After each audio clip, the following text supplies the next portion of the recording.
Olá, queridos meus consagrados.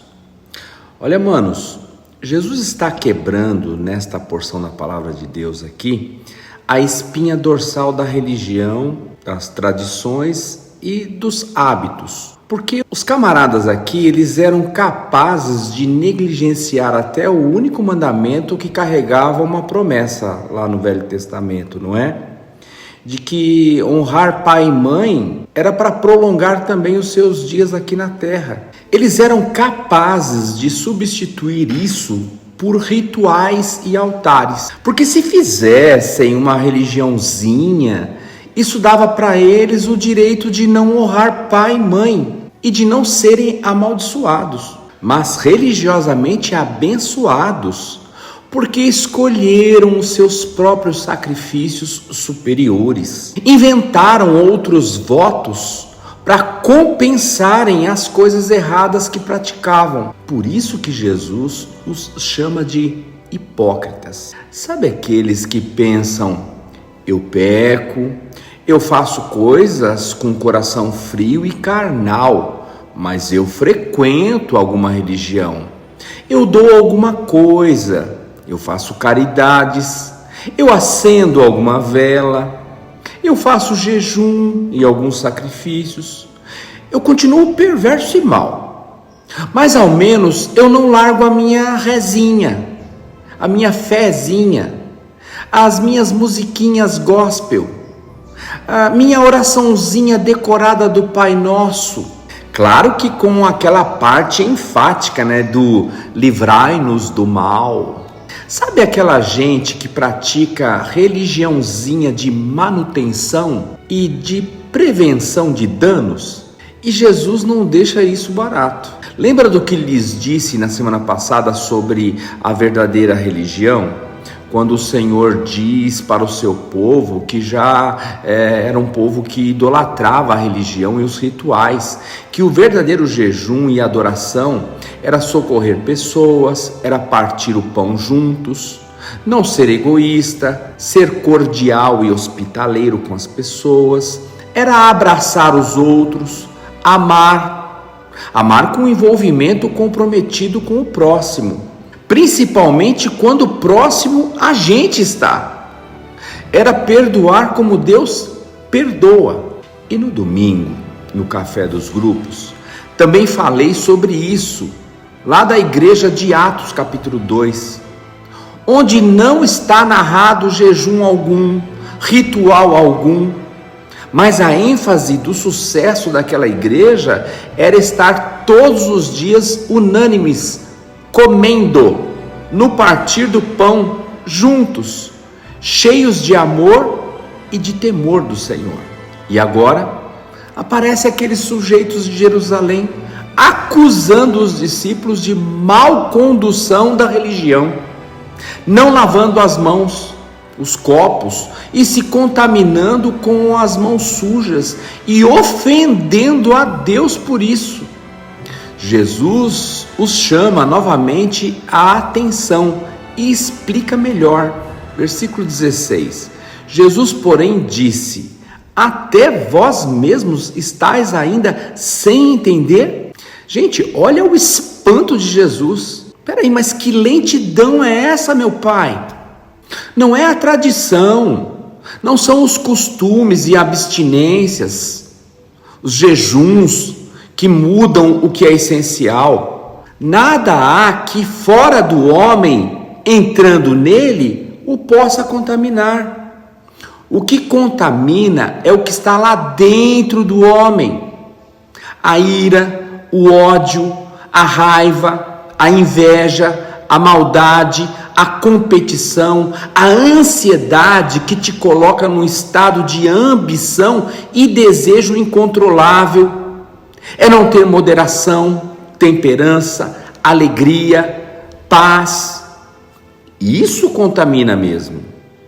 Os caras queriam resolver problemas do coração e da essência do ser com dietas alimentares e com costumes de higiene sagrada. É por isso que não é difícil a gente encontrar pessoas dando valor a estas coisas externas para resolver o que no coração está. Fazem até jejum de chocolate, de Coca-Cola, jejum de televisão, jejum de massas, jejum de pão. Fazem para tentar dar um agrado para Deus, querendo dele ajudinhas pontuais para arrumar emprego, para conseguir namorado, para casar, para comprar alguma coisa ou para pagar alguma dívida. Mas vivem uma relação pessoal e íntima com Deus em fidelidade, em espírito e em verdade, nem sempre.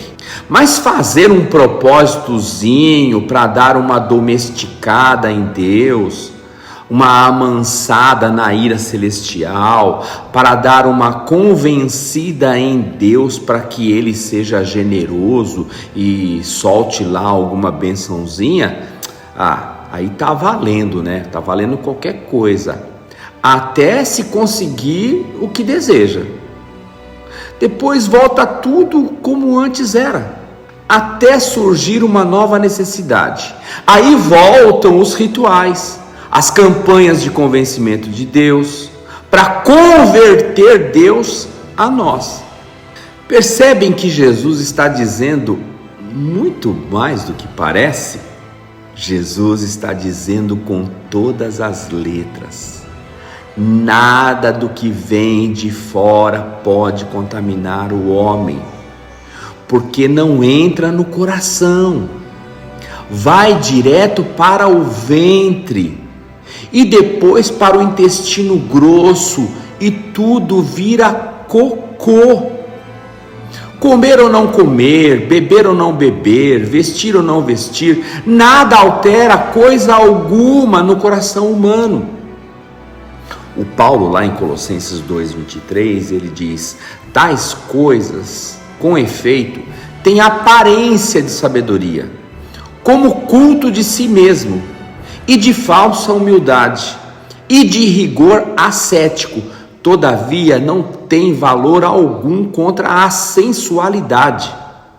Ou seja, não muda ninguém, não contribuem para vencer os desejos da natureza pecaminosa contra as inclinações da carne. Os caras desse texto arrotavam santidade, com abstinências de comida e hábitos sagrados de lavar as mãos, zelosos de coisas diminutas, mas que tinham o coração contaminado de dentro para fora. Olha, manos, é difícil mesmo as pessoas entenderem o que significa adoração em espírito e em verdade. Aquela fala lá de Jesus com a mulher samaritana no poço de Jacó.